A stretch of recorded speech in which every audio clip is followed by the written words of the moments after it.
और ने रिमला से अपने मामू फारूक की फैक्ट्री अपने नाम करवा ही ली है। रिमला जैसे ही घर वापस जाएगी तो फारूक की सारी फैमिली रिमला के वेट में खड़ी हुई है। जो शामी है वो तो बार बार रिमला को कॉल कर रहा है, क्योंकि फारूक उसे कहता है कि जल्दी से उसको कॉल करो और उससे पूछो कि आखिरकार उसने हमारी फैक्ट्री किसको बेची है, क्योंकि फारूक को पहले ही मालूम हो चुका है, उसको किसी ने बता दिया है कि आपकी जो फैक्ट्री है वो सेल हो चुकी है। तो वो बहुत ज़्यादा गुस्से में हो जाता है और वो घर आकर अपनी बीवी और अपने बेटे शामी से बहुत ज़्यादा लड़ता है और कहता है कि और दो आप लोग रिमला को उसकी ढील का अंजाम अब आप लोग देख चुके हो, उसने ये हरकत की है। तो वो लोग कहते हैं कि आप एक मिनट आराम करें, हम उससे ज़रूर पूछते हैं। जैसे ही वो उसको कॉल करते हैं तो रिमला भी तब तक फैक्ट्री बेचकर घर पहुंच चुकी होती है। तो फौरी तौर पर फारूक जो है उसकी तरफ बढ़ेगा और उसे कहेगा कि तुमने हमारी फैक्ट्री कहाँ बेची है, बोलो। तो वो कहती है कि रिमला कहेगी वो फैक्ट्री अब जहाँ भी है उससे आप लोगों का कोई लेना देना नहीं है। उसकी पुप्पो भी कहती है कि तुम्हारी आखिर इतनी जुर्रत कैसे हो गई कि तुमने इतना बड़ा कदम अकेले उठा लिया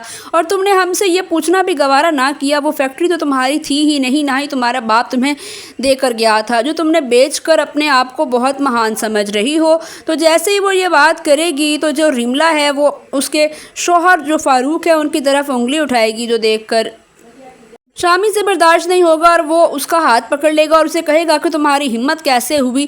तो रिमला उसे कहेगी कि मेरा हाथ छोड़ दो वरना मैं बहुत बुरा हाल करूँगी तुम्हारा। लेकिन शामी बहुत बुरी तरह से उसका जो हाथ है वो बहुत बुरी तरह से डैमेज करने की कोशिश करेगा, उसका हाथ मरोड़ेगा, जिसकी वजह से उसके हाथ के ऊपर बहुत ज़्यादा निशान बन जाएंगे। रिमला जो है वो तो बहुत ही ख़तरनाक लड़की है, वो फौरी तौर पर चली जाएगी पुलिस स्टेशन और वहाँ जाकर डोमेस्टिक वायलेंस का इनके ऊपर केस करवा देगी, जिसकी वजह से फौरी तौर पर पुलिस इनके घर आएगी और वो शामी और उसके बाप फारूक को अरेस्ट करके ले जाएंगे।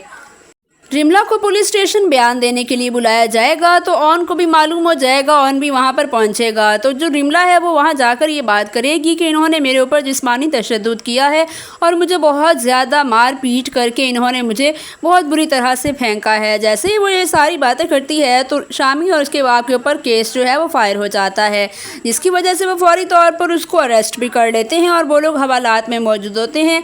जो ऑन है वो बहुत ज़्यादा कोशिश करेगा, वो कहेगा कि मैं अपनी ख़ानदानी इज़्ज़त को बचाना चाहता हूँ, इस वजह से मैं चाहता हूँ कि कोई ना कोई आप गुंजाइश ज़रूर करें ताकि इन दोनों को कुछ दिनों के लिए रिहाई मिल सके। लेकिन इन लोगों का तो बुरा वक्त शुरू हो ही चुका है। जो इनके ऊपर केस हो चुका है डोमेस्टिक वायलेंस का, उसके लिए 1-2 साल की कैद तो पक्का है, जिसकी वजह से ये लोग दोनों बाप बेटा जेल में ही सड़ेंगे। और उसके बाद भी अगर इमला ने अपना केस वापस ना किया तो इनको बहुत टाइम तक के लिए भी हो सकती है जेल। लेकिन जो ऑन है वो बहुत ज़्यादा कोशिश कर रहा है और वो कहता है कि मुझे अपने ख़ानदान की रेपुटेशन का बहुत ज़्यादा ख्याल है, और वो बार बार आइला की भी मिन्नतें करेगा कि तुम अपना केस वापस ले लो। लेकिन आइला कहती है कि नहीं, इन लोगों ने मुझे बहुत ज़्यादा जलील किया और अब मैं ऐसा बिल्कुल भी नहीं करूँगी। दूसरी तरफ जो आइला है वो तो बहुत ज़्यादा परेशान है और वो नमाज में भी दुआएँ मांगती है।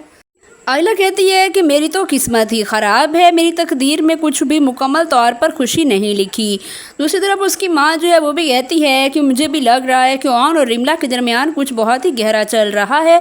शम्सा कहती है कि ऑन और रिमला जो हैं ये बहुत बुरी तरह से हम सबको धोखा देने की कोशिश कर रहे हैं।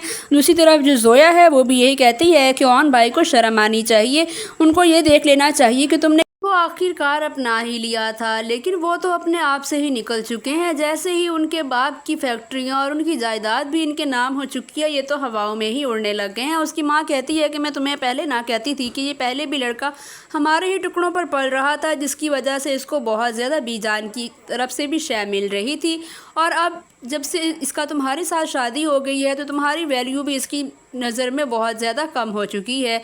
और वो लोग आते जाते बहुत ज़्यादा नज़र रखेंगे ऑन पर, और ऑन और आइला जब बात कर रहे होंगे, ऑन से आइला पूछेगी कि आखिर तुम दोनों के दरमियान क्या चल रहा है, तो ऑन जो है वो बात को नज़रअंदाज कर देगा और उसे कहेगा कि वक्त आने पर मैं तुम्हें सब कुछ बता दूंगा। और जैसे ही वो ये बात कर रहा होगा तो उसी टाइम ऑन के नंबर पर कॉल आएगी रिमला की, जिसकी वजह से ऑन फौरी तौर पर घर से बाहर निकल जाएगा और आइला और ज़्यादा शक में मुब्तला हो जाएगी और सोचेगी कि वाकई इन दोनों के दरमियान कुछ चल रहा है। आने वाली एपिसोड में आपको ये सब कुछ दिखाया जाएगा। अगर आपको हमारे ड्रामा रिव्यूज़ पसंद आ रहे हैं तो हमारे चैनल को लाजमी सब्सक्राइब कर दें।